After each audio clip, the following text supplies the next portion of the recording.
இந்த தலைமுறை சாபம்ன்ற ஒன்று இருக்குது. திடீர்னு பார்த்தீங்கன்னா அப்பாவுடைய வியாதி, அம்மாவுடைய வியாதி, அதெல்லாம் பின்தொடருது. அம்மாவுடைய கடன், அப்பாவுடைய கடன், அம்மா வீட்டில் இருக்கிற சண்டை, அப்பா வீட்டில் இருக்கிற சண்டை. ஏன் எனக்கு மட்டும் வரணும்? நான் தான் ரட்சிக்கப்பட்டுட்டானே, நான் தான் ஆண்டவரை ஏற்றுக்கொண்டானே, நான் தான் ஞானஸ்நானம் எடுத்துட்டானே, அப்போ எங்கள் அப்பாவுடைய சாபம் ஏன் எனக்கு வரும்? எங்கள் அம்மாவுடைய சாபம் ஏன் வரும் அப்படின்னா, சின்ன வயசுலேருந்து உங்கள் அப்பா தான் உங்களை வளர்த்தினாரு, உங்கள் அம்மா தான் வளர்த்தினாங்க. அவர்களுடைய அநீதியத்தின் கூழ், அவர்களுடைய சாபத்தினுடைய காரியத்தினால தான் நம்ம ஏதோ ஒரு விதத்தில் அப்படியே டச் ஆகிருக்கிறோம். அப்போ நம்ம என்ன பண்ணணும் அப்படின்னு சொன்னால், ஒவ்வொருவரும் நம்முடைய தாயும் தகப்பனும் செய்த அக்கிரமத்திற்காக மன்னிப்பு கத்தெடுத்து, இயேசுவே எங்களுடைய முன்னோர்களுடைய சாபம் எங்களை விட்டு மாறட்டும்னு சொல்லுங்க. எங்க அப்பா எனக்காக வச்சிருக்கிற அந்த வேலையை நெகேமியா அவன் செய்த ஜெபத்திலேயே ஒரு மிக முக்கியமான ஒரு ஜெபத்தை குறித்து ஆண்டவர் என்னுடைய இருதயத்திலே பேசினார். அந்த காரியத்தை தான் நம்ம இன்றைக்கு தியானிக்க போகிறோம். எல்லாரும் எடுத்துக்கொள்ளலாம். அந்த வசனத்தை எடுத்து வாசிக்க போகிறோம். நெகேமியாவின் புஸ்தகத்திலே 1வது அதிகாரத்திலே 2வது வசனம். என் சகோதரில் ஒருவனாகிய ஆனானியும் வேறு சில மனுஷரும் யூதாவிலிருந்து வந்தார்கள். அவர்களிடத்தில் நான் சிறையிருப்பில் மீண்டு தப்பின யூதரின் செய்தியையும் எருசலேமின் செய்தியையும் விசாரித்தேன். அதற்கு அவர்கள், சிறையிருப்பில் மீதியாக இருக்கிறவர்கள் அந்த தேசத்திலே மகா தீங்கையும் நிந்தையும், எருசலேமின் அலங்கம் இடிக்கப்பட்டதும் அதன் வாசல்கள் அக்கினியால் சுட்டரிக்கப்பட்டதுமாய் கிடக்கிறது என்றார்கள்.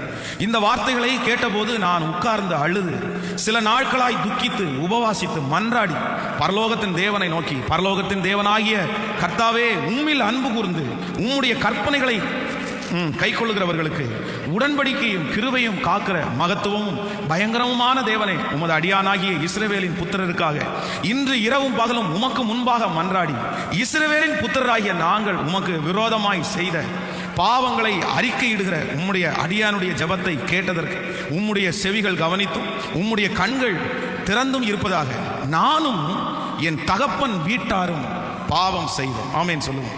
ஆண்டவருடைய பிள்ளைகளே, இந்த நெகேமியாவுடைய ஜெபம், இவன் ஒரு ஜெப மனிதனாக இருந்தான். ஸோ இவனுடைய ஃபர்ஸ்ட் ஜெபம் என்ன அப்படின்னா, அந்த பிரச்சனையினுடைய காரணத்தை அவன் கண்டுபிடிக்கிறான், தேடுறான். ஏன் இந்த மாதிரி ஒரு நிலைமை எங்களுக்கு வந்துருச்சு? ஆண்டவர் இவர்களை மிகவும் அதிகமாக நேசித்தார். ஆண்டவர் சொல்றாரு, நீ கானான் தேசத்துல தான் நீ குடியிருந்த, ஆனா நீ கானான் தேசத்துல குடியிருந்தாலும் உன்னுடைய தகப்பன் எத்தன், இன்னொன்னு உன்னுடைய தாய் ஏத்தித்தி. அப்படின்னா அந்த தேசத்துல இருக்கிற கொடுமையானவங்க தான் உனக்கு அம்மாவும் உனக்கு அப்பாவுமா இருந்தாங்க. ஜெனரேஷன் அப்படியே சேஞ்ச் ஆயிடுச்சு. நீ பிறந்தது முதற்கொண்டு உன்மேல் நான் வைத்த அன்பெல்லாம் கடந்து போய் நீ என்னை விட்டு தூரம் போனாய். உன்னுடைய தொப்புள் கொடி அறுக்கப்படல. நீ சரியா ஆண்டவரோட இல்லை, நீ ரத்தத்தில் கிடக்கிற உன்னை எடுத்து உன்னை அழகுபடுத்துவதற்கு, உன்னை கிளீன் பண்றதுக்கு கூட யாரும் இல்லை. ஆனால் அப்படி ரத்தத்தில் கிடந்த உன்னை நான் எடுத்து, நான் என்னுடைய கைகளினால் உன்னை கழுவி உன்னை சுத்தப்படுத்தி உனக்கு அழகை கொடுத்து, நீ எட்டாத உயரத்தில் உன்னை நான் கொண்டு போய் வச்சேன், உன்னை அழகுபடுத்தினேன். ஆனால் நீ உன் அழகுல நீ மேன்மை பாராட்டினாய். நீ உன்னுடைய அழகுல மேன்மை பாராட்டுறதுனால அதுல இருந்து நீ கீழே விழுந்துட்ட. இப்போ நான் உனக்காக எதிர்பார்க்கிறேன் அப்படின்னு சொல்றேன். அதே போல இந்த இஸ்ரவேல் ஜனங்கள் ஒரு காலத்தில் அப்படிதான். அவர்கள் வேற்று மனிதராக இருந்தாலும் ஆண்டவர் அவர்களை எடுத்து அவர்களை பயன்படுத்தி அவங்களை ஒரு நல்ல நிலைமையில கொண்டு வச்சாரு. கர்த்தர் மாறாத வாக்குத்தத்தத்தை கொடுத்தாரு, நான் உன்னை அழிக்க மாட்டேன், நான் உன்னை அப்படி செய்ய மாட்டேன். ஆனா திடீரென்று ஆண்டவர் அந்நியருடைய கையிலே ஜனங்களை ஒப்பு கொடுத்ததுனால தான் இந்த அலங்கம் இடிக்கப்பட்டு கிடக்கிறது. ஒரு ப்ராஜெக்டை, ஒரு திட்டத்தை ஆரம்பிக்கிறதுக்கு முன்னாடி அவனுடைய ஜெபம் எப்படி இருக்கு அப்படின்னா, இந்த சூழ்நிலைக்கு வந்தது யார், இந்த சூழ்நிலைக்கு தள்ளுனது யார்? அப்பதான் அவனுக்கு ஞாபகம் வருது, என் தாயும் தகப்பனும் உமக்கு விரோதமாய் பாவம் செய்தார்கள். முன்னோர்கள் பாவம் செய்தார்கள். எங்க அப்பா பாவம் செஞ்சார் ஆண்டவரே, எங்க அம்மா பாவம் செஞ்சாரு. நான் இந்த நிலைமையில இருக்கிறதுக்கு காரணம் நான் அல்ல. நான் ரட்சிக்கப்பட்டேன், நான் ஜெபம் பண்றேன், நான் ஆண்டவரை ஏற்றுக்கொண்டேன். ஆண்டவரை ஏற்றுக்கொண்ட ஒரு தேவனுடைய பிள்ளைக்கு அப்படி வரக்கூடாது. கர்த்தருடைய ரத்தத்தினாலே கழுவப்பட்ட உங்களுக்கு அந்த பிரச்சனை வரக்கூடாது. ஆனா ஏன் வருது அப்படின்னா, நிறைய பேருடைய வாழ்க்கையிலே முன்னோர்களுடைய சாபங்கள், முன்னோர்களுடைய அக்கிரமங்கள், முன்னோர்களுடைய அவர்கள் செய்த காரியங்கள் அப்படியே பின் சந்ததியை தொடர்ந்துட்டே இருக்குது. நாங்க இந்த நிலைமைக்கு தள்ளப்பட்டதுக்கு காரணம் வேற யாரும் இல்லை, ஆண்டவரே எங்களுடைய தாயும் தகப்பனும் செய்த பாவம். அதனால ஃபர்ஸ்ட் ஆண்டவருடைய சமூகத்தில் அவன் என்ன ஜெபம் பண்றான் அப்படின்னா, எங்க அம்மா அப்பா செஞ்ச பாவத்தை நீங்க மன்னிக்கணும் ஆண்டவரேன்னு ஜெபம் பண்றான். ஸோ இன்றைக்கு நம்ம இந்த முழங்கால் யுத்த ஜெபத்தில் எல்லாரும் ஜெபிக்க வேண்டியது என்ன அப்படின்னா, நம்முடைய முன்னோர்களுடைய எந்த ஆபத்துகளும், முன்னோர்களுடைய எந்த சாபங்களும் நம்மை தொற்றவே கூடாது. அதற்காக ஒவ்வொருத்தரும் மன்னிப்பு கேட்டு ஜெபிக்கணும். நம்ம அப்பா எப்படி இருந்தாருன்னு நமக்கு தெரியாது, நம்ம அம்மா எப்படி இருந்தாங்கன்னு நமக்கு தெரியாது. வேதம் சொல்கிறது, ஆண்டவர் 4 தலைமுறை 5 தலைமுறை மட்டும் நியாயம் விசாரிக்கிறவர். பிதாக்களுடைய அக்கிரமத்தை பிள்ளைகளிடத்திலும், பிள்ளைகளுடைய அக்கிரமத்தை தலைமுறைக்கும் கேட்கிற கர்த்தர் ஆண்டவர். அப்படியெல்லாம் அதெல்லாம் தலைமுறை சாபங்கள். நிறைய பேருடைய தலையின் மேல இந்த தலைமுறை சாபம்ன்ற ஒன்று இருக்குது. திடீர்னு பார்த்தீங்கன்னா அப்பாவுடைய வியாதி, அம்மாவுடைய வியாதி, அதெல்லாம் பின்தொடருது. அம்மாவுடைய கடன், அப்பாவுடைய கடன், அம்மா வீட்டில் இருக்கிற சண்டை, அப்பா வீட்டில் இருக்கிற சண்டை. ஏன் எனக்கு மட்டும் வரணும்? நான் தான் ரட்சிக்கப்பட்டுட்டானே, நான் தான் ஆண்டவரை ஏற்றுக்கொண்டனே, நான் தான் ஞானஸ்நானம் எடுத்துட்டேனே, அப்போ எங்க அப்பாவுடைய சாபம் ஏன் எனக்கு வரும்? எங்க அம்மாவுடைய சாபம் ஏன் வரும் அப்படின்னா, அவங்க கொடுத்த பணத்துல தான் நீங்க வாழ்ந்தீங்க, அந்த பணத்துல தான் நீங்க படிச்சீங்க, அந்த பணத்துல தான் உங்க சரீரத்துக்கு தேவையான சகல பலனும் கிடைச்சது. சோ அவர்களுடைய ரத்தம் உங்களுக்குள்ள இருக்குது, அவர்களுடைய பணம் உங்களுக்குள்ள இருக்குது. அதை உங்களால அதை உடைக்கவே முடியாது. ஏன்னா சின்ன வயசுல இருந்து உங்க அப்பா தான் உங்களை வளர்த்தினாரு, உங்க அம்மா தான் வளர்த்தினாங்க. அவர்களுடைய அநீதியத்தின் கூல், அவர்களுடைய சாபத்தினுடைய காரியத்தினால தான் நம்ம ஏதோ ஒரு விதத்துல அப்படியே டச் ஆயிருக்கிறோம். அப்போ நம்ம என்ன பண்ணணும் அப்படின்னு சொன்னா, ஒவ்வொருவரும் நம்முடைய தாயும் தகப்பனும் செய்த அக்கிரமத்திற்காக நம்ம அப்படி என்ன பண்ணணும்னா, மன்னிப்பு கர்த்தரிடத்துல கேட்கணும். ஆண்டவரே என்னை மன்னிச்சிருங்க, என்னை மன்னிச்சிருங்க ஆண்டவரே. எங்க தகப்பனார் செய்த தீமையை மன்னிச்சிருங்க ஆண்டவரே, எங்க தாயார் செய்த தீமையை மன்னிச்சிருங்க ஆண்டவரே. அவங்க உமக்கு விரோதமாய் பண்ணின பாவம், அவர்கள் விக்கிரகத்துக்கு முன்னாடி நின்னது, அவர்கள் செய்வனைக்காரர்களை தேடி போனது, அவர்கள் தவறான பழக்க வழக்கத்திலே இருந்தது, அவர்கள் ஏழைகளை கொடுமை பண்ணினது. இப்படி சொல்ல போனா சில பெற்றோர்கள் நம்முடைய கண்களுடைய பார்வைக்கு நல்லவங்களா தெரிவாங்க, ஆனா ஏகப்பட்ட சாபத்தை சம்பாரிச்சு வச்சிருக்காங்க. அதான் உங்களுக்கும் நான் அடிக்கடி சொல்றது என்னன்னா, உங்க பிள்ளைகளுக்காக நீங்க எதையுமே சம்பாரிச்சு வைக்கலன்னா கூட பரவாயில்ல, பணம் சம்பாரிச்சு வைக்கலன்னா கூட பரவாயில்ல, ஆனா உங்க பிள்ளைகளுக்காக சாபத்தை சம்பாரிச்சு வச்சிடாதீங்க. ஏன்னா உங்களுடைய காரியத்தை கர்த்தர் பிள்ளைகளிடத்துல கேட்பாரு. அதனால அம்மா அப்பா ஆயிருக்கிற ஒவ்வொருத்தரும் ரொம்ப கவனமா இருக்கணும். பிள்ளைகளுக்கு எதுவுமே கொடுக்கலனாலும் உங்க பேர்ல எந்த குற்றமும் இருக்கக்கூடாது, சாபம் இருக்கக்கூடாது, இன்னொரு காரியம் எதுவும் உங்களை தொற்றவே கூடாது. அதனால எல்லாருமே இன்னைக்கு கர்த்தரிடத்துல இந்த நெகேமியாவை போல எதுக்கு ஜெபிக்க போறோம்னா, ஆண்டவரே என் பிதாக்கள் செய்த, என் தகப்பனும் தாயும் செய்த பாவத்தை நீ மன்னிக்க வேண்டும். ஆனா நம்மளா இருந்தா என்ன பண்ணுவோம் அப்படின்னா, அந்த சிச்சுவேஷன்ல இருந்தா அவன் தானே தப்பானா, அவங்க தானே தப்பானாங்க, எங்கிட்ட ஆண்டவரை கேட்குறீங்க, அவங்கள்ட்ட கேட்க வேண்டியதானே, நீங்க அவங்கள அடிச்சுக்க வேண்டியதானே, அவங்கள கொன்ற வேண்டியதானே. ஏன் நான் இதுல ஒரு பங்கும் இல்லைல்ல, நான் பிறந்ததுலேருந்து ரட்சிக்கப்பட்டிருக்கிறேனே, நான் உங்களுடைய பிள்ளையா தானே வாழ்றேன் அப்படின்னு நம்ம கேள்வி கேட்போம். ஆனா அப்படி கேள்வி கேட்கிற எல்லாருக்குமே இந்த வார்த்தைகள் ஒரு காரியமாய் மாறட்டும். இல்ல ஆண்டவர் சொல்றாரு, நீ கண்டிப்பா அதற்காக மனம் வருந்தி, ஆண்டவர் அது எவ்வளவு பெரிய கொடுமையா இருந்தாலும் எங்களை தயவா எங்க தகப்பனை தாயை மன்னிச்சிருங்க, அவர்களுடைய சாபங்கள் அவர்களுடைய கட்டுகள் எங்களை தொற்றவே கூடாது. ஆமேன்னு சொல்லுங்க. நான் உங்க ரத்தத்தினால மீட்கப்பட்டேன், உங்க ரத்தம் எனக்கு வேணும், உங்க உயிர் எனக்கு வேணும், உங்க ஆகாரம் எனக்கு வேணும், நீங்க உங்க பிள்ளையா மாத்துங்க. நான் இன்றிலிருந்து இந்த முழங்கால் யுத்தத்திலிருந்து, என் தாயும் தகப்பனுடைய சாபத்திலிருந்து நான் வேறு பிரிக்கப்படுறேன். சிலருக்கு பல ஜெனரேஷனா வருது அந்த வியாதி. பாருங்க, தாத்தாவுக்கு இருந்தது, அம்மாவுக்கு இருந்தது, அப்பாவுக்கு இருந்தது, அதுக்கப்புறம் இவங்களுக்கு இவங்க பிள்ளைகளுக்கு அப்படியே கண்டினியூ ஆகுது. கேட்டா என்ன சொல்லுவாங்க அப்படின்னா, அந்த ஜீன், அந்த முன்னோர்கள். டாக்டர்கள் கூட இப்போ ஹாஸ்பிட்டலுக்கு போன உடனே கேட்குறாங்க, ஒரு சுகர் இருக்கு டாக்டர் அப்படின்னு கேட்டால் உடனே என்ன கேட்குறாங்க அப்படின்னா, உங்கள் அம்மாவுக்கு சுகர் இருக்கா, அப்புறம் உங்கள் தாத்தாவுக்கு சுகர் இருக்கா, ஏதாவது ஒன்றுனா உடனே அவங்களுக்கு இருந்துச்சுன்னா உங்களுக்கு வர்றதுக்கு வாய்ப்பு இருக்குது அப்படின்னு உடனே அவங்க ஒரு கணிப்பை சொல்லுவாங்க. ஆனால் நான் என்ன நம்புறேன் அப்படின்னா, அப்பாவுக்கு இருக்கலாங்க, அம்மாவுக்கு இருக்கலாங்க, எங்கள் தாத்தாவுக்கு இருக்கலாங்க, ஆனால் எனக்கு இருக்கக்கூடாது, அது வரக்கூடாது. ஏன்னா நான் ஆண்டவருடைய பிள்ளை, நான் கர்த்தருடைய பிள்ளை. அந்த சாபத்தை முறிச்சு ஜெபிக்கிறது யாரு? அதற்காக திறப்புல நிக்கிறது யாரு? எப்போ அது மாறும் அப்படின்னா, நம்முடைய தகப்பனுக்காக, தாய்க்குடைய பாவத்திற்காக நம்ம மனம் வருந்தி மன்னிப்பு கேட்காம அது நம்மளை விட்டு மாறவே மாறாது. ஸோ ஒவ்வொருத்தரும் அதை கான்சியஸா வச்சுக்கணும். என் தகப்பனும் என் தாயும் பாவம் செய்தார்கள் ஆண்டவரே. ஏன்னா பணம் அதிகமாக வரும்போது, செல்வாக்கு அதிகமாக வரும்போது, நம்முடைய தகப்பனும் தாய்க்கும் சொல்லிக் கொடுக்கறதுக்கு ஆள் இல்லாதனால அவங்க மனம் போல போன போக்கில் அவங்க போவாங்க. அதான் என்னுடைய தகப்பனார் பெரிய குடிகாரர், எங்க தாத்தா ஒரு பெரிய குடிகாரர். வம்சமே சாராயத்தை காய்ச்சறவங்க தான் எங்க வம்சம். மொத்த பேரும் சாராயம் காய்ச்சுவாங்க, எல்லாருக்குமே சாராயம் காய்ச்ச தெரியும். எங்க அப்பாவுடைய வம்சத்திலே கூட பிறந்த 7 பேருக்கும் சாராயம் காய்ச்ச தெரியும். எங்க தாத்தாவுடைய வம்சத்தில் எல்லாருக்குமே சாராயம் காய்ச்ச தெரியும். அதனால அவருடைய ஜெனரேஷன் எல்லாருமே எப்படி மாறிட்டாங்கன்னா, பிறந்ததுல இருந்தே அவங்க குடிகாரங்களா மாறிட்டாங்க. அவங்க முன்னாடி வச்சே அப்பா அம்மா தாத்தா குடிக்கிறத பார்த்து அப்படியே மாறிட்டாங்க. ஆனா உண்மையிலே கர்த்தருக்குள்ள வந்ததுக்கு பிறகு கர்த்தர் அந்த சாபத்திலிருந்து ஃபர்ஸ்ட் என்ன விடுதலை ஆக்கினார், அதுக்கப்புறம் அடுத்த ஜெனரேஷனை கர்த்தர் விடுதலை ஆக்கிட்டே வர்றாரு. இனி என் வம்சத்தில் அப்படிப்பட்ட சாபம் வராதுன்னு கர்த்தர் சமூகத்தில் நான் விசுவாசிக்கிறேன். ஆமென் சொல்லுங்கள். ஸோ ஒவ்வொருத்தரும் இன்னைக்கு என்ன ஜெபிக்க போறோம்னா, ஆண்டவரே எங்க பிதாக்கள் செய்த அக்கிரமத்தை நீர் என்ன செய்யும் அப்படின்னா மன்னியும் ஆண்டவரே. ஒருவேளை நீங்கள் அப்பாவா அம்மாவா இருப்பீங்கன்னா நீங்க சொல்லுங்க, நான் செஞ்ச அக்கிரமத்தை ஆண்டவரே என் கையில் வேணா வாங்கிக்கிங்க, ஆனால் என் பிள்ளைங்க கையில் தயவு செய்து வாங்காதீங்க, என்னை மன்னிச்சிருங்க, என்னோட போட்டு ஆண்டவர் அது என்னோட இருக்கட்டும், என் பிள்ளைகள், நான் அதற்காக மன்னிப்பு கேட்குறேன், நான் அதற்காக மனம் திரும்புகிறேன். ஏன் ஒரு ஆண் மகன் வீட்டில் பரிசுத்தமாக வாழணும் அப்படின்னு சொல்கிறாங்க. கல்யாணம் ஆனதுக்கு பிறகு ஏன் நீ நீதியாக வாழணும், ஒரு தாயை பார்த்து ஏன் நீ நீதியாக வாழணும் அப்படின்னு சொல்கிறாங்க. அப்படின்னு சொன்னால் நீங்கள் உங்கள் பிள்ளைகளுக்கு ஸ்பிரிட்டை கொண்டு போய் கொடுக்கலாம் வேண்டாம், நீங்க அவங்கள மோட்டிவேட் பண்ண வேண்டாம், நீங்க செய்கிற தவிர உங்க பிள்ளைகளுக்கு நீங்க சொல்லலாம் வேண்டாம். நீங்க சொல்லாமலே அவங்களுக்குள்ள அந்த ஸ்பிரிட் வேலை செய்ய ஆரம்பிச்சிடும். அப்ப தெரியாது நீங்க பண்ணும்போது தெரியாது, ஐயோ அதுக்கு பின்னாடி தான் உங்களுக்கு தெரியும், ஐயோ நம்ம செஞ்சது நம்முடைய பிள்ளைங்க அப்படியே செய்யறாங்களே அப்படின்னு. அதனால எத்தனையோ குடும்பங்களில் நீங்க பார்த்துருப்பீங்க, அவங்க செஞ்ச தப்பு அப்படியே பிள்ளைங்க செய்வாங்க, அவங்க போற வழியில அவங்க பிள்ளைங்க அப்படியே போவாங்க. எந்த தாயும் எந்த தகப்பனும் தான் செய்த தவறை பிள்ளைகள் செய்ய வேண்டும் என்று நினைக்க மாட்டார்கள். தான் தவறு செய்தாலும் தன்னுடைய பிள்ளைகள் தவறு செய்யக்கூடாது என்று தான் நினைப்பார்கள். நான் தான் இதுல விழுந்துட்டேன், நான் தான் இப்படி இருந்துட்டேன், நீயாவது நல்லா இருப்பா, நீயாவது மாறுப்பா அப்படின்னு தான் எல்லா பெற்றோரும் நினைப்பார்கள். ஆனா நம்ம அதுக்காக ஆசைப்பட்டாலும் நமக்கு தெரியாமலே பிள்ளைகளிடத்துல போய் ஒட்டிக்கொள்ளும். காரணம் என்னன்னா அதுதான் பாண்டேஜ், அதுதான் வம்சாவளி வருகிற சாபம். சோ ஒவ்வொருத்தருமே, ஒவ்வொரு தகப்பனும் ஒவ்வொரு தாயும் நியாயமாய் நடக்க வேண்டிய காலத்திலே தள்ளப்பட்டிருக்கிறோம். கர்த்தர் நீதி செய்கிறவர், நீதி கேட்கிறவர். ஆண்டவருடைய கரத்தில் எல்லா கணக்குகளும் இருக்கிறது. தகப்பனே, நான் என் பிள்ளைகளுக்கு முன்பாக எப்படி இருக்கணும்னா முன்மாதிரியாய் வாழணும். எத்தனை பேர் ஆமோதிக்கிறீங்க? என் மேல ஒரு மிஸ்டேக் இருக்கக்கூடாது ஆண்டவரே, என் மேல ஒரு தப்பு இருக்கக்கூடாது ஆண்டவரே, நான் வாழணும். எல்லாரும் ஃபர்ஸ்ட் ஒரு ஜெபம் பண்ணிடுவோம், அதுக்கப்புறம் அடுத்த வார்த்தை கூட தியானிக்கலாம். ஆண்டுடைய சமூகத்தில் முடிந்தவர்கள் முழங்காலில் நின்று, தகப்பனே அப்பா, எங்களுடைய தகப்பனார் செய்த அக்கிரமத்தை மன்னியும் ஆண்டவரே, எங்கள் தாயார் செய்த அக்கிரமத்தை மன்னியும் ஆண்டவரே. ஒவ்வொருத்தரும் எங்க முன்னோர்கள் செய்த அக்கிரமத்தை மன்னியும், எங்க தாத்தா பாட்டி செய்த அக்கிரமத்தை மன்னியும். அவர்களுக்காக நாங்கள் மனம் வருந்துகிறோம் ஆண்டவரே. ஆண்டவரே, அவர்களுக்காக நாங்கள் ஜெபிக்கிறோம் ஆண்டவரே. தகப்பனே, இஸ்ரவேலின் ஜெயபலமான தெய்வமே, ஒவ்வொருத்தரும் தகப்பனே நீர் இரக்கம் பாராட்ட வேண்டும் ஆண்டவரே. உம்முடைய இரக்கம் எங்க குடும்பத்தின் மேல, எங்க வம்சத்தின் மேல இப்போ கடந்து வரட்டும் ஆண்டவரே. உங்களை தவிர எங்களுக்கு வேற யாருப்பா இருக்கா? உங்களை தவிர நாங்கள் வேற யாரிடத்துல போவோம்? நாங்கள் யாரிடத்துல சொல்லுவோம் ஆண்டவரே? சொல்லுவதற்கு எங்களுக்கு யாரும் இல்லை, போக்கிடம் எங்களுக்கு இல்லை. என் தகப்பனார் ஜெபம் பண்ண மறந்துட்டாருப்பா, எங்க தாத்தா ஜெபம் பண்றதுக்கு அறிவில்லைப்பா, உங்களை அவங்க தேடல, உங்களை பற்றி அவங்களுக்கு தெரியாது ஆண்டவரே. உங்களை பார்க்கவும் அவங்க வரல. ஆனா இன்றைக்கு இந்த காலை வேளையில என் கையை மேல உயர்த்தி ஆண்டவரே, என் வம்சத்திற்காக நான் திறப்புல நிக்கிறேன் ராஜா.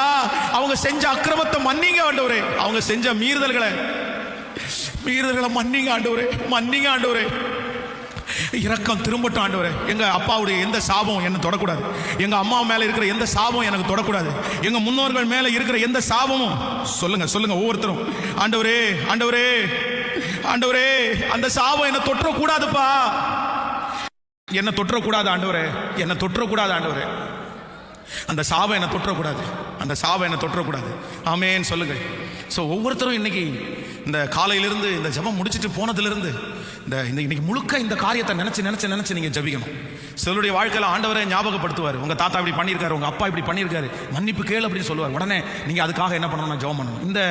நீ என்ன சொல்றீங்க பாஸ்டர், அப்படி தொடர்றதுக்கு வாய்ப்பு இருக்கா அப்படின்னு கேட்டா, வேதமே அதுக்கு பரிசுத்தவான்களுடைய வாழ்க்கையே நமக்கு உதாரணமா இருக்கிறது. நீங்கள் ஆபிரகாமை குறித்து ஆதியாகமத்திலே வாசிப்பீர்களே, ஆனால் ஆச்சரியமா இருக்கும். ஆதியாகமம் 12ஆம் அதிகாரத்தை எடுத்துக்கொள்ளுங்கள். ஆதியாகமம் 12வது அதிகாரத்தில் நீங்கள் எடுப்பீர்களே ஆனால் 12வது வசனத்தை வாசிக்கலாமா? 12ஆம் அதிகாரம் 12வது வசனத்திலே வாசிக்கும் போது, எகிப்தியர் உன்னை காணும் போது இவள் அவனுடைய மனைவி என்று சொல்லி என்னை கொன்று போட்டு உன்னை உயிரோடே வைப்பார்கள். ஆகையால் உன் நிமித்தம் எனக்கு நன்மை உண்டாகும்படி உன்னாலே என் உயிர் பிழைக்கும்படிக்கும் நீ உன்னை என் சகோதரி என்று சொல் என்றார். இப்ப 26ஆம் அதிகாரத்துக்கு வாங்க. ஆதியாகமம் 26ஆம் அதிகாரத்துக்கு வந்தீங்கன்னா 26ஆம் அதிகாரம் இன்னொரு இடத்துல அவர் சொல்றாரு பாருங்க. இன்னொரு இடத்துல இதே ஸ்பிரிட் அவருக்கு வேலை செய்து பாருங்க. 26ஆம் அதிகாரத்தில் 11-12 வாசிக்கும் போது, பின்பு அமலேக்கு இந்த புருஷனை ஆகிலும் இவன் மனைவி ஆகிலையும் தொடுகிறவன் நிச்சயமாய் கொலை செய்யப்படுவான் என்று எல்லா ஜனங்களும் அறிய சொன்னான். ஈசாக்கு நீங்கள் அதுக்கு முன்னே வாசிங்கள். அங்கே 8வது வசனம், அங்கே நெடுங்காலமாய் தங்கி இருக்கையில் பிலிஸ்தியருக்கு ராஜாவாகிய அமலேக்கு ஜன்னல் வழியாய் அவள் உன் மனைவியாய் இருக்கிறாளே, பின்ன ஏன் அவளை உன் சகோதரி என்று சொன்னாய் என்றார். சோ முன்னாடி கவனிங்க, முன்னாடி தன்னுடைய மனைவிய சகோதரின்னு சொன்னது யாரு? ஆபிரகாம். அப்பா என்ன சொல்றாரு அப்படின்னா, தன்னுடைய மனைவியை பிடிச்சிருவாங்களோ, தன்னுடைய மனைவி நிமித்தமாய் தன்னை கொன்றுவாங்களோ அப்படின்னு சொல்லி ஒரு பெரிய பொய்ய சொல்றாரு. இல்ல, இது எனக்கு மனைவி கிடையாது, இது என்னுடைய சகோதரி. அவளையும் பார்த்து சொல்றாரு, அம்மா நீ எங்க போனாலும் நான் உன்னுடைய பிரதர் தான் அப்படின்னு சொல்லு அப்படின்னு ஒரு பெரிய பொய்ய அங்க சொல்றாரு. அதே மாதிரி தன்னுடைய சொந்த மனைவியே மறைக்கிற அளவுக்கு அவர் பலவீனம் ஆயிட்டாரு. எல்லாருக்கும் சொல்லியாச்சு. ஆனா அந்த ராஜா கண்டுபிடிக்கிறாரு, என்னப்பா அவனுடைய மனைவியா இருக்கும்போது நீ ஏன்பா இப்படி சொன்ன அப்படின்னு சொல்லி, அதனால ஒரு அவமானம் தான். கர்த்தருடைய பிள்ளை ஒரு பொய் சொல்லிச்சு. இப்போ ஆபிரகாம் இவர் விசுவாச வீரன், ஆண்டவரோட நடக்கிறவன். இப்போ அவருடைய மகன் ஈசாக்கு பாருங்களேன், அதே தப்ப அவரும் பண்றாரு. தன்னுடைய மனைவி அழகா இருக்கிறாங்கன்னு கேள்விப்பட்டு ஊர்ல இருக்கிற யாராவது ஒருத்தர் தூக்கிட்டு போயிடுவாங்களோன்னு நினைச்சு தன்னுடைய மனைவிய சகோதரின்னு சொல்றாரு. அந்த ராஜா அதை பார்த்த உடனே, ஏண்டா அவனுக்கு மனைவியா இருக்கும்போது நீ ஏண்டா அப்படி பண்ற அப்படின்னு அங்கே அவமானப்பட்டு போறான். சோ ஒரு பரிசுத்தவான் செய்த தவறே, ஒரு ஆண்டவரோட நடக்கிற ஒரு மனுஷன் செய்த தவறே தன்னுடைய பிள்ளைகளுக்கு பின்தொடருமே. ஆனால் நம்முடைய அப்பா நம்முடைய அம்மா கடவுளுக்குள்ள எல்லாம் இல்ல, நிறைய பேர் விக்கிரக ஆராதனைக்காரர்களா இருந்தார்கள்.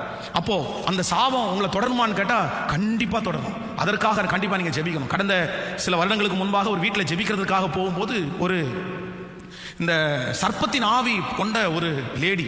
ஐயோ, அவங்க கதையா சொல்றாங்க, எனக்கு சொல்ல ஒண்ணுமே புரியல. அவங்க அப்படியே இப்போ நைட்டு 11 மணிக்கு படுத்து கிடக்கும்போது அந்த செவர் பக்கத்துல ஒரு மிகப்பெரிய மலை பாம்பு அப்படியே செவரில் ஒட்டிட்டு இருக்குமாமா. லிட்டரலா இதை பார்த்து ஐயோன்னு கத்தி எந்திரிப்பாங்க, எந்திரிச்சா எதுவுமே இருக்காது. அவங்க பெட்டு கடியில் படுத்து கிடக்குமாமா, அவங்க கட்டில படுத்து கிடக்குமாமா. இப்படியே ஜோமணி பார்த்தா அந்த பிசாசு போகவே மாட்டேங்குது. கடைசியில் ஒரு நாள் அந்த பிசாசு ஆடுது. என்ன சொல்லுது அப்படின்னு கேட்டா, நான் இவளை கொண்டு போகாம நான் போக மாட்டேன் அப்படின்னு. நான் உடனே சொல்றேன், இவங்களை கொண்டு போறதுக்கு உனக்கு அதிகாரம் கிடையாது, இது இயேசுவின் ரத்தத்தினால கழுவப்பட்டது அப்படின்னு. உடனே அது சொல்லுது, அவர் இயேசுவனுடைய ரத்தத்தை தேடினது 10 வருஷத்துக்கு முன்னாடி தான், ஆனா அவ பிறக்கும் போதே என் கூட ரத்தத்தில் அவ உடன்படிக்கை பண்ணிட்டா அப்படின்னு. அவங்க அம்மா குழந்தையா இருக்கும்போது அந்த குழந்தைக்கு ஒரு ஃபிக்ஸ் வியாதி வந்துச்சுன்னு சொல்லி நேர ஒரு அந்த விக்கிரகத்துக்கு முன்னாடி கொண்டு போய் அந்த குழந்தையினுடைய பெரு விரல்ல ரத்தத்தோட அவங்களோட இரும்பு ஒன்று இருக்கலாம், அதுல கையை கொடுத்து அதுல அந்த ரத்தம் அதன் மேல வலிய வச்சு, இந்த குழந்தை உன்னுடையது, இதை காப்பாற்ற வேண்டியது உன் கடமை அப்படின்னு ரத்தத்தோட உடன்படிக்கை பண்ணதுனால அந்த பிசாசு சொல்லுது, என் கூட சின்ன வயசுல ரத்தத்தில் உடன்படிக்கை பண்ணியிருக்குது, நான் இந்த உயிரை கொண்டு போகாம போக மாட்டேன் அப்படின்னு. அப்புறம் ஜெபித்து, சத்துரு பெரியவன் அல்லவே, அந்த சிஸ்டரை மன்னிப்பு கேட்க வச்சு அழ வச்சு தேவ சமூகத்தில் அழுது மன்னிப்பு கேட்டதுக்கு பிறகுதான் கர்த்தர் அதுல ஒரு பெரிய விடுதலை அவங்களுக்கு கொடுத்தார். அப்போ ஒவ்வொருத்தருக்கும் பின்னாடி நம்ம முன்னோர்களுடைய சாபங்கள் வந்து யாருமே தப்பு பண்றதுக்கு அவ்வளவு இதுவா போறதில்லை. பாருங்க, அந்த அந்த அந்த ஸ்பிரிட் தான் அவங்கள மூவ் பண்ணுது, தள்ளி விடுது. இல்ல இன்னைக்கு அதை முறிக்கணும் அப்படின்னு ஜெபம் பண்ணணும். ஹல்லேலூயா. என் தகப்பன் எப்படி வேணாலும் வாழலாங்க, என் தாய் எப்படி வேணாலும் இருக்கலாம், என் முன்னோர்கள் எப்படி வேணாலும் இருக்கலாம். ஆனா என் முன்னோர்கள் அப்படி இருந்ததுனால, என் தகப்பன் அப்படி இருந்ததுனால நான் அப்படி இருக்கக்கூடாது. கேன்சல் பண்றேன். எங்க அம்மா என் மேல வச்ச சாபத்தை கேன்சல் பண்றேன். இந்த ஜெபத்துல இருக்கிற யாரோ ஒருத்தருக்கு உங்க அம்மா நிறைய சாபத்தை கொடுத்துருக்கலாம், உங்க அப்பா நிறைய சாபத்தை கொடுத்துருக்கலாம். பாஸ்டர், எங்க அம்மா சொன்ன வார்த்தை தான் என் வாழ்க்கையில் நடக்குது. எங்க அம்மா என்ன சபிக்கிறாங்க, எங்க அப்பா என்ன சபிச்சிருக்காங்க, அவங்களுக்கு நான் நல்லது செய்யலைன்னு சொல்லி என்ன ரொம்ப கஷ்டப்படுத்திட்டாங்க. அதுதான் நான் இப்ப அனுபவிக்கிறேன். அதான் நான் சொல்றேன், உங்க அப்பா உங்களுக்கு ஒரு தவறான எதிர்காலத்தை வைத்து விட்டு போனாலும் என் ஆண்டவர் யாபேஸ் மாதிரி உங்களை மாற்றுவதற்கு கர்த்தர் வல்லவரா இருக்கிறார். ஆண்டவர் நினைச்சாருன்னா உங்க தகப்பனார் எழுதின தலையெழுத்த, தாயார் எழுதின தலையெழுத்த கர்த்தர் மாற்றி ஒரு புது தலையெழுத்த கர்த்தர் உங்களுக்கு எழுதுவார். உங்க அப்பா எழுதின தலையெழுத்து கிடையாது, உங்க அம்மா எழுதின தலையெழுத்து கிடையாது, அவர் மாற்றி எழுதுவார். அவர் மாற்றி எழுதுவார். ஆமென். சோ போராடுகிற ஒரு கூட்டத்தை கர்த்தர் தேடுறாரு, போராடுகிற ஒரு கூட்டத்தை கர்த்தர் தேடுறாரு. நீங்க என்ன பண்ணணும் அப்படின்னு சொன்னா, உங்களுடைய முன்னோர்களை பார்த்து வம்சத்தை பார்த்து நமக்கு அவ்வளவுதான் அப்படின்னு நீங்க ஒரு கட்டுக்குள்ள நீங்க வந்துடக்கூடாது. நீங்களா ஒரு கோட்டையை கட்டிடக்கூடாது. நம்ம இவ்வளவுதான், நமக்கு பெரிய ஒன்றும் கிடையாது, நம்ம அப்பா ஞானம் இல்லை, நம்ம அம்மா ஞானம் இல்லை, நம்ம அப்பா படிக்கல, நம்ம அம்மா படிக்கல, நம்ம அம்மா சம்பாதிக்கல, அப்படியே நினைச்சிட்டு இருக்காதீங்க. இல்ல ஆண்டவர் இனி உங்களிலிருந்தாவது கர்த்தருடைய வருகை தாமதிக்கணும், ஆசீர்வாதம் ஆரம்பிக்கட்டும். நீங்க ஞானம் உள்ளவர்களா மாறுங்க, நீங்க ஏமாறாதவங்களா மாறுங்க, நீங்க சம்பாதிக்கிறவங்களா மாறுங்க, நீங்க சுகமா வாழுங்க. ஏன்னா நீங்க ஆண்டவரை பெற்றுக்கொண்டீங்கல்ல. இதுக்கு முன்னாடி நடந்ததெல்லாம் விட்டுருங்க, இதுக்கு முன்னாடி நடந்ததெல்லாம் போட்டு, ஆனா உங்க வம்சத்திலிருந்தாவது கர்த்தருக்காக எழும்பட்டுமே, சாட்சியா வாழட்டுமே. அதுக்கப்புறமாவது அந்த சாபம் தொடராம இருக்கணுமே. நான் சொல்றேன், உங்களோட அது முடிஞ்சிருச்சு. நீங்க கஷ்டப்பட்டீங்க சிஸ்டர், நீங்க கஷ்டப்பட்டீங்க பிரதர். உங்க அப்பா அப்படி உங்களை வளர்த்தல, உங்க அம்மா அப்படி வளர்த்தல. அவங்களுக்கு ஞானம் இருந்தோ இல்லையோ, பணம் இருந்தோ இல்லையோ, உங்களை வளர்த்தக்கூடிய சக்தி அவங்களுக்கு இல்ல. அவங்களுக்கு சொல்லி கொடுக்கறதுக்கு யாரும் இல்ல, அவங்களை இந்த மாதிரி ஜெபிக்க பண்றதுக்கு யாரும் இல்ல. ஆனா ஆண்டவர் உங்களை ஜெபிக்க பண்றாரு, உங்களுக்கு சொல்லி தர்றாரு, இதாப்பா வழி, இதாப்பா வழி. அப்போ சொல்லி கொடுத்ததுக்கு அப்புறமாவது நம்ம குடும்பத்திற்காக திறப்புல நிக்க வேண்டாமா? ஹல்லேலூயா. அந்த தலையெழுத்தை இன்னொருத்தர் மாத்திட்டு போக கூடாது, நீங்க தான் மாத்திட்டு போகணும். ஹல்லேலூயா. என் பிள்ளை மாத்தட்டும்னு நினைக்காதீங்க. ஆண்டவரே என் காலத்துல அதை செய்யுங்க. ஆண்டவரே என் காலத்துல அந்த சாப கட்டு விலகி இருக்கிறத நான் பார்க்கணும். என் காலத்துல எங்க அம்மா அப்பா எனக்காக வைக்கப்பட்டிருக்கிற அந்த வேலையை நான் தூக்கி வீசணும். ஆமேன்னு சொல்லுங்கள். எத்தனை பேர் ஆமோதிக்கிறீங்க? நம்ம வம்சத்துக்கு இதான் வேலி, நம்ம குடும்பத்துக்கு இதான் வேலி, நம்ம ஜாதிக்கு இவ்வளவுதான் இதான் வேலி. இல்ல அவங்க என்ன வேலி போடுறது? அதை தகர்த்தெரித்து விட்டு ஓடி வாருங்கள், கர்த்தர் உங்களோடு கூட இருக்கிறார். ஆமேன்னு சொல்லுங்க. சோ இன்னைக்கு இந்த நெகேமியாவுடைய அவன் ஒரு ஜப மனிதன். அவன் பண்ணின முதல் ஜபம் என்ன அப்படின்னா, என் ஆண்டவரே, என் தகப்பனார் எங்க தாயார் செஞ்ச பாவத்தை மன்னியும் ஆண்டவரே. ஏன்னா நாங்க இந்த அளவுக்கு மாறப்படுறதுக்கு காரணம் வேற எதுவும் இல்லை, எங்க முன்னோர்கள் உமக்கு விரோதமாய் செய்த பாவம் தாண்டவர காரணம். அவங்கள ரத்தத்தில் கிடந்த என்ன, அதான் நீங்க அதை வாசிக்கும் போது ரொம்ப நல்லா இருக்கும். நேற்று இரவுல வாசிக்கும் போது எனக்கு ரொம்ப ஆச்சரியமா இருந்துச்சு. நீங்க எசேக்கியேலின் தீர்க்கதரிசன புத்தகம் அதை மட்டும் வாசிச்சு முடிச்சிருவோம். எசேக்கியேல் 16ஆம் அதிகாரத்திலே 9வது வசனத்திலிருந்து வாசிக்கலாம், பார்க்கலாம். 9வது வசனம், எசேக்கியேல் 16ஆம் அதிகாரம் 9. நான் உன்னை ஜலத்தினால் முழுக்காட்டி உன்னை இரத்தமர ஸ்நானம் பண்ணுவித்து உனக்கு எண்ணெய் பூசி சித்திர தையலாடை உனக்காக உடுத்தி சாயந்தித்த பாதரட்சிகளை உனக்கு தரித்து கட்ட மெல்லிய புடவையும் மூடிக்கொள்ள பட்டு சலவையும் உனக்கு கொடுத்து. நீங்கள் அப்படியே 15வது வசனத்தை வாசிங்கள். நீயோ வென்றால் உன் அழகை நம்பி உன் அழகிலே உன் கீர்த்தியை புறஜாதிகளுக்கு பிரசித்தமாயிற்று. நான் உன்மேல் வைத்த மகிமையினாலே அது குறைவானதாய் இருந்தது என்று கர்த்தராகிய ஆண்டவர் சொல்கிறார். நீயோவென்றால் உன் அழகை நம்பி உன் கீர்த்தியினால் சோரமார்க்கமாய் நடந்து வழிப்போக்கரில் உனக்கு நேர்பட்ட யாவரோடும் வேசித்தனம் பண்ணி. நீங்கள் அப்படியே வந்து 4வது வசனத்தை வாசிங்க. உன் பிறப்பின் வர்த்தமானமும் என்னவென்றால், நீ பிறந்த நாளிலே உன் தொப்புள் கோரி அறுக்கப்படவும் இல்லை, நீ சுத்தமாவதற்கு தண்ணீரினால் குளிப்பாட்டவும் இல்லை, உப்பால் சுத்திகரிக்கப்படவும் இல்லை, துணிகளால் சுற்றப்படவும் இல்லை. உனக்காக பரிதபித்து இவைகளில் ஒன்றாயிலும் உனக்கு செய்ய ஒரு கண்ணும் உன் பேரில் இரக்கமாய் இருக்கவில்லை. நீ பிறந்த நாளிலே நீ அருவருக்கப்பட்டதனால் நீ வெளியே எரிந்து விடப்பட்டாய். நான் உன் அருகே கடந்து போகும்போது நீ மிதிக்கப்படுவதற்கு ஏதுவாய் நீ உன் இரத்தத்திலே கிடந்ததை நான் கண்டு உன் இரத்தத்திலே கிடக்கிற உன்னை பார்த்து பிழைத்திரு என்றேன். அப்பொழுது உன் இரத்தத்தினால் கிடக்கிற உன்னை பார்த்து பிழைத்திரு என்று சொன்னேன். உன்னை பயிரை போல அநேகமாயிரமாய் பெருகும்படி வைத்தேன். நீ வளர்ந்து பெரியவளாகி மகா சௌந்தரியம் உள்ளவனாய் ஆனாலும் உன் நிர்வாணமும் நான் உன் அருகே கடந்து போகிற போது உன்னை பார்த்தேன். உன்மேல் வஸ்திரத்தை விரித்து உன் நிர்வாணத்தை மூடி உனக்கு ஆணையிட்டு கொடுத்து உன்னோடு உடன்படிக்கை பண்ணினேன் என்று. இங்க பாருங்க, ஆண்டவர் இஸ்ரவேல் ஜனங்களை பார்த்து சொல்றாரு, உன்னை நான் அவ்வளோ அழகா உன்னை அங்கிருந்து தூக்கி எடுத்தேன், உனக்கு எல்லாத்தையும் நான் செய்தேன். அதான் ஒரு பெண்ணை சொல்லி ஆண்டவர் சொல்றாரு, ஒரு பெண்ணுக்கு என்னென்ன தேவை, எந்தெந்த வயசுக்கு என்ன தேவை, எவ்வளவு பாதுகாப்பு தேவை, எல்லாத்தையும் உனக்கு கொடுத்து எல்லா வளர்ச்சியும் உனக்கு கொடுத்து அவ்வளவு மேன்மையா வச்சதுக்கு பிறகு நீ என்ன பண்ணன அப்படின்னா, என்னை விட்டு சோரமாய் போன. நீ அழகா இருக்கிறத வச்சு நீ அதை வச்சு என்ன பண்ண, உன் சரீரத்தை விட்டு வேசித்தனம் பண்ண. அதனாலதான் நான் உன்னை கைவிட வேண்டிய சூழ்நிலை. இவ்வளவு பெரிய பிரச்சனைக்குள்ளதான் இந்த நெகேமியா அவனுடைய முன்னோர்கள் அப்படி கத்தரை விட்டு தூரத்துல போனாங்க. ஆண்டவர் அந்த ஜாதியை மட்டும் தனியா தெரிஞ்சுக்கிட்டு அவளை நேசிச்சு நடத்தினாரு. இவங்க துரோகம் பண்ண உடனே கர்த்தருடைய கை அவர்களிடம் எடுக்கப்பட்டுச்சு, சாபத்தின் பிள்ளைகளாய் மாற்றப்பட்டார்கள். இப்போ அந்த பாரத்தை தான் நெகேமியா தன்னுடைய இருதயத்துல சுமக்கிறாரு. அப்படி சுமக்கிறாரு. இல்ல இல்ல, எங்க அம்மா அப்பா என் ஆண்டவருக்கு பண்ணின கொடுமை கொஞ்சம் இல்ல, ரொம்ப பெருசு. எங்க அம்மா அப்பாவுக்கு சகலத்தையும் கொடுத்தது கர்த்தர். ஆனா எங்க அம்மா அப்பா எங்க அப்பா ஏசப்பாவை மதிக்கல. இந்த ஜபத்தில் இருக்கிற யாரோ ஒருத்தர் இப்படிப்பட்ட சூழ்நிலை இருக்கலாம். பிரதர் சிஸ்டர், உங்களை ஆண்டவர் எங்கிருந்து தூக்கி எடுத்தார்? எங்கிருந்து கர்த்தர் உங்களை தூக்கி எடுத்தார்? எங்கிருந்து ஆண்டவர் உங்களை எடுத்தார்? ஆனா நீங்க இப்போ என்ன பண்ணிட்டு இருக்கிறீங்க? ஆண்டவர் கைவிட்டு விட்டார் என்றால் உங்களுடைய மதில் சுவரெல்லாம் எடுக்கப்படும், பின் சன்னதிக்கு அது சாபமா மாறிடும். ஸோ எல்லாருமே ஆண்டவருடைய சமூகத்திலே, ஆண்டவரே என்னையும் என் தகப்பனையும் என் தாயையும் என் முன்னோர்களையும் மன்னியும் ஆண்டவரே, மன்னியும் ஆண்டவரே. ஜெபிக்க ஆரம்பிக்கலாமா? நெகேமியாவுடைய ஜெபமே அதுதான். ஹல்லேலூயா, ஹல்லேலூயா. இயேசுவே என் மேல் இரக்கம் காண்பியும் என்று கர்த்தர் சமூகத்துல முழு பலத்தோட கூப்பிடுது. எங்க அப்பா நல்லவர் அல்லப்பா, எங்க அப்பா மனுஷனுக்கு முன்னாடி